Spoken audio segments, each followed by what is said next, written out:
E c'è amarezza per la decisione della Consulta che ha bocciato il referendum che avrebbe salvato il Tribunale di Bassano. Il consigliere regionale Nicola Finco contesta una scelta che va contro la volontà popolare.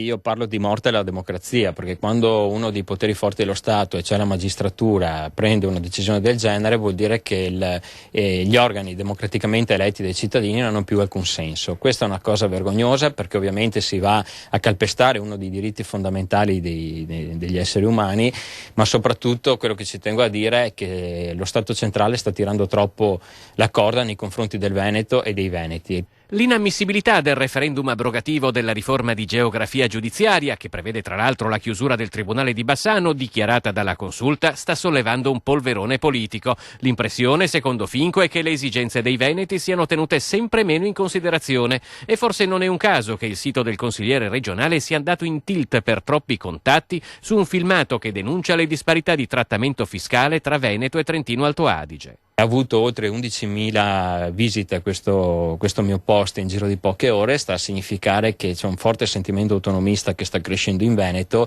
e di questo la politica nazionale ne dovrà tener conto.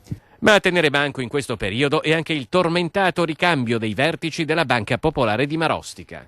Quello che stiamo vedendo in questi giorni non fa bene ad una banca del territorio, soprattutto alla Banca di Marostica, che da sempre è una delle principali banche che dà sostegno e aiuto ai nostri imprenditori e anche alle nostre amministrazioni.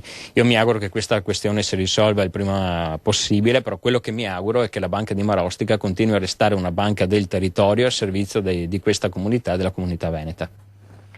Sulle nuove tasse il governo ha fatto solo tanta confusione. È la denuncia